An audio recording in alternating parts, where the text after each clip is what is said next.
अभी हम लोग बात करने वाले हैं एनसीईआरटी क्लास 12 केमिस्ट्री के चैप्टर नंबर 1 का इंटेक्स क्वेश्चन नंबर 1.19 के सॉल्यूशन के बारे में।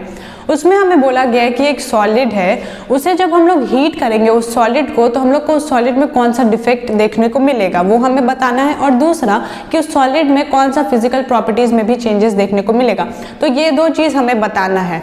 तो हम लोग क्या करते हैं, सबसे पहले एक सॉलिड बना लेते हैं। जैसे ये हमारा एक सॉलिड है, ठीक है, इसके अंदर पार्टिकल प्लेस है। तो हम लोग इस सॉलिड को हीट करना स्टार्ट करेंगे तो क्या होता है ना कि ये पार्टिकल सबका जो काइनेटिक एनर्जी होता है वो इंक्रीज कर जाता है। जब हम लोग इस सॉलिड को हीट करना स्टार्ट करेंगे तो सॉलिड के अंदर जो पार्टिकल्स है हमारा, उसका काइनेटिक एनर्जी बहुत ज़्यादा इंक्रीज कर जाएगा।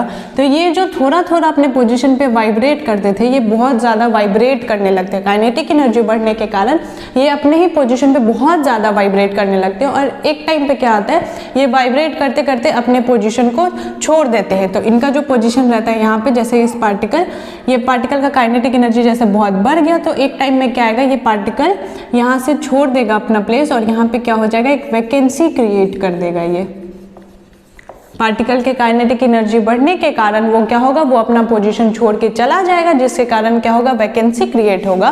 तो हम लोग बोल सकते हैं कि जब हम लोग सॉलिड को हीट करते हैं तो हमारा वैकेंसी डिफेक्ट शो होता है। तो वो सॉलिड हमारा वैकेंसी डिफेक्ट शो करता है। अब हमें बताना है कि उसके कौन से फिजिकल प्रॉपर्टीज में हम लोग को चेंजेस देखने को मिलता है। तो जब हम लोग इस सॉलिड को हीट नहीं किए थे तो हमारे पास कितना पार्टिकल था, 1 2 3 4 5 6 7 8 9 10 11 12। तो तब हीट करने से पहले हमारा सॉलिड का डेंसिटी क्या था, 12 पार्टिकल का mass divided by volume of solid. Volume of solid मान लेते हैं 2 मीटर क्यूब होगा, ठीक है।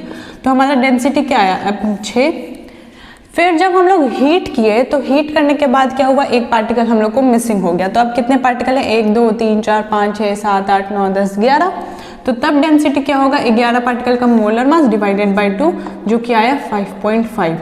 हीट करने से पहले हमारा डेंसिटी 6 था, लेकिन हीट करने के बाद हमारा डेंसिटी 5.5 हो गया। तो हम लोग क्या ऑब्जर्व कर रहे हैं कि हमारा डेंसिटी हीट करने के बाद डिक्रीज कर रहा है। तो हम लोग बोल सकते हैं जब हम लोग सॉलिड को हीट करते हैं तो हमारा डेंसिटी डिक्रीज कर जाता है। तो ये रहा सॉल्यूशन कि सॉलिड को जब हम लोग हीट करते हैं तो हमें वैकेंसी डिफेक्ट शो होता है और डेंसिटी हमारा डिक्रीज कर जाता है। तो इस चीज़ को हम लोग अच्छे से एक नोट में लिख लेते हैं। तो ये रहा notes. When a solid is heated vacancy defect can arise. जब हम लोग सॉलिड को हीट करते हैं तो वैकेंसी डिफेक्ट हम लोग को देखने को मिलता है, can arise, vacancy defect arise होता है। और solid crystal is said to have vacancy defect when some of the lattice sides are vacant.